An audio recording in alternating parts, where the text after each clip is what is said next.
Ilmu ini adalah ilmu yang agung, menanamkan kepada anak-anak kita idola yang benar. Iman bisa bertambah, meningkatnya iman bertambah baiknya seseorang.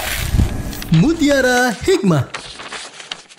Selanjutnya beliau memberikan contoh di antara dosa besar seperti dosa riba, wa karibal fadl ma'a riba nasi'ah, baik itu riba fadl maupun riba an-nasi'ah. Bedanya apa antara riba fadl dengan riba nasi'ah? Riba fadl yaitu tambahan yang diperoleh karena adanya transaksi barang, yang mana barang tersebut adalah barang sejenis, tapi ada imbalan di salah satu barangnya. Contoh misalnya seorang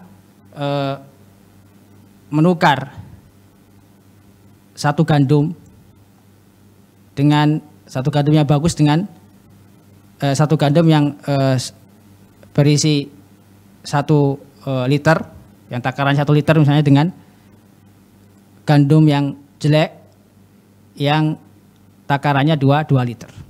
Ini riba fadl. Karena barang-barang ribawiyah itu disyaratkan, di antara syaratnya adalah sejenis, mislan bimislin, dan juga yadan biyadin. Nggak boleh ditunda, harus sekaligus ketika saat itu transaksinya sekaligus, nggak boleh ditunda, dan juga harus sejenis, harus sama, takarannya sama. Ini di antara syarat yang dijelaskan oleh para ulama atau oleh Nabi SAW berkaitan dengan barang-barang yang bisa menimbulkan riba. Adapun riba nasi'ah yaitu tambahan yang diperoleh sebagai syarat atas pembayaran yang ditangguhkan. Contoh seorang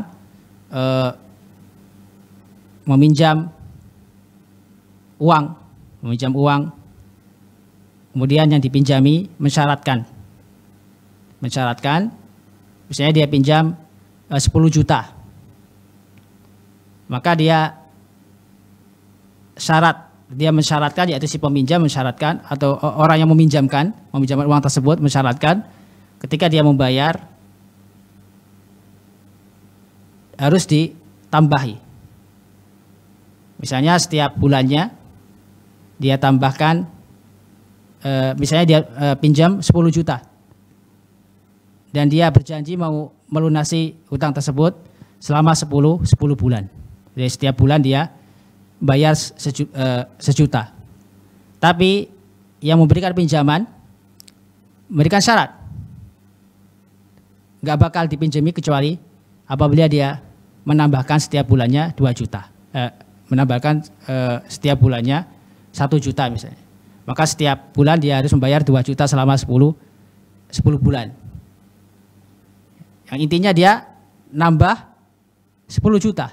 Dia pinjam 10 juta, tapi dia nyicil bayarnya. Setiap bulan dia cicil. Tapi karena dia tidak akan mendapatkan pinjaman kecuali apabila dia memenuhi syarat dari seorang yang meminjami dia uang tersebut, yaitu syaratnya adalah dia harus bayar 2 kali lipat. Maka ini termasuk riba nasi'ah. Dan Allah Subhanahu wa taala mengharamkan riba.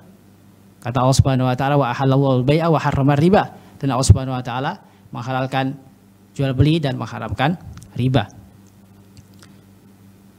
Nah, ini diantara dosa-dosa besar yang diharamkan oleh Allah Subhanahu wa taala. Maka selayaknya seorang mukmin berusaha menjauhi dosa-dosa tersebut, karena dosa-dosa tersebut memiliki dampak, memiliki pengaruh pada seorang hamba.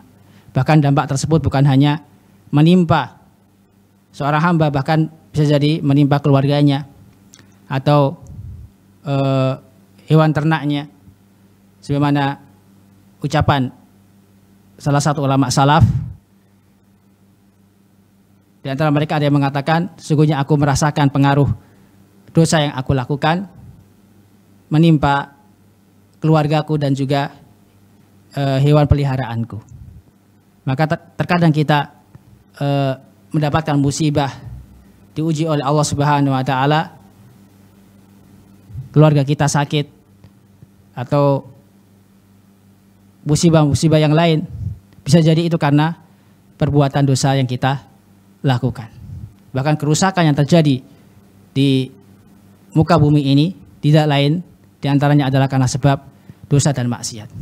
Kata Allah Subhanahu wa taala, "Dhaharal fasadu fil barri wal bahri bima kasaba aydin nas." Nampaknya atau munculnya kerusakan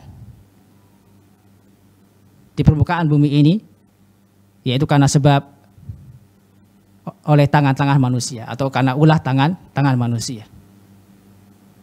Maka hendaknya kita berusaha untuk menjaga lisan kita, menjaga tangan kita dari perbuatan dosa atau dari hal-hal yang diharamkan oleh Allah Subhanahu wa taala, karena sekali lagi dosa dan maksiat itu dapat memberikan pengaruh atau dampak baik pada si pelaku maupun kepada keluarganya atau orang terdekatnya. Maka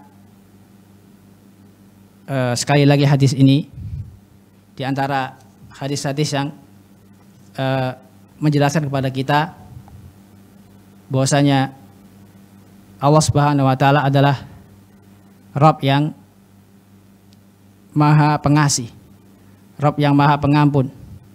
Di antara bentuk belas kasih Allah Subhanahu wa taala, di antara bentuk ampunan Allah Subhanahu wa taala, Allah jadikan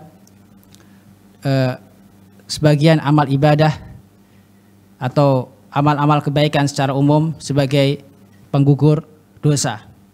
Namun perlu diingat, ibadah-ibadah tersebut seperti sholat maupun puasa atau ibadah-ibadah wajib yang lain atau ibadah-ibadah sunnah yang lain hanya bisa menggugurkan dosa-dosa kecil atau menghapus dosa-dosa kecil. Adapun dosa-dosa besar tidak bisa dihapus kecuali dengan bertobat kepada Allah Subhanahu wa taala. Mudah-mudahan Allah Subhanahu wa taala membimbing kita agar senantiasa kita bertaubat kepada Allah Subhanahu wa taala tatkala kita terjerumus atau terjatuh ke dalam perbuatan dosa dan maksiat, sehingga kita selamat di dunia maupun di akhirat.